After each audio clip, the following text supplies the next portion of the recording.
All right, good afternoon. My name is Joshua Griffith, and I'm going to be giving you a presentation on Captain Jack. The folklore behind Captain Jack has always been one that was a lot of mystery. However, there's a lot of misconceptions about Captain Jack just because of the name and because the name became famous from the Wild West. Not a lot of people know that Captain Jack was actually a woman that came up with the moniker because of her husband that she met and happened to be a captain in the Navy. So after he passed, she actually took on that name and became known as Captain Jack.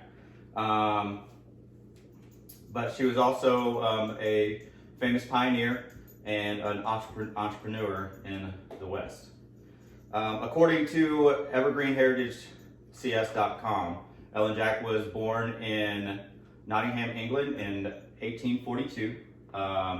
She was part of a very rich family and was married once before. After being stabbed multiple times by her husband, her sister decided to say that she needed to leave.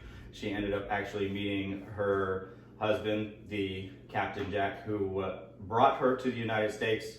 They had a small family, but her children died of various diseases, and her husband, Captain Jack, actually died of wounds from the Civil War. Per the Crested Butte Museum.org, shortly after their death, she decided to move her family or move herself to the West and try to make a new life. A review of her autobiography actually said that she moved from civilized life and moved to Colorado in about 1880.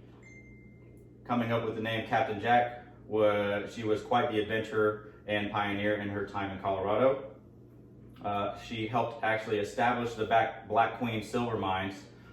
She actually found them, and along with several other personnel, they actually made it into a really big silver mine.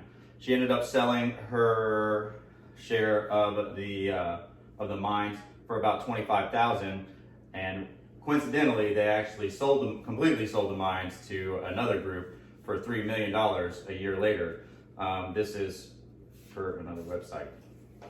After selling her share, Captain Jack became quite the entrepreneur. She went throughout the Midwest area of Utah, Nevada, and ultimately ended up back in Colorado, where she decided to make a tourist attraction in High Drive, Colorado.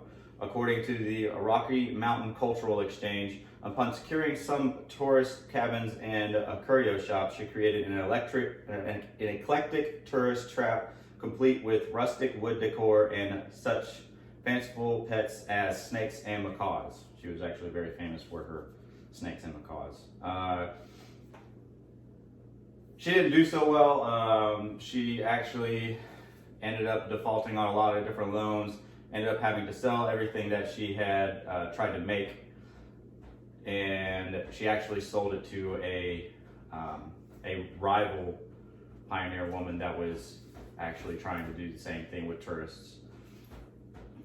She had started to try to sell several postcards of her in different spots around her home and everything, dressed in traditional Western attire and everything, trying to continue making that name. But ultimately, it did not come through, and she is still made famous for her adventures through her autobiography, The Tale of a Fairy. But she is known for her name and by her book, and is very famous for the stories that she told. So this is actually her book, known as Captain Jack, or a Tale of a Fairy. This is actually a tapestry that was put out by the state of Colorado, and it is said that the woman standing there with the 45 in the center of it is actually supposed to be Captain Jack. She was actually a really big piece of Colorado history. And this is actually one of the pictures that she had for the postcards. As I said before, her macaws, that was one of her big things that she had as a tourist attraction. Thank you very much for listening, and I hope you enjoy the rest of your day. Good job.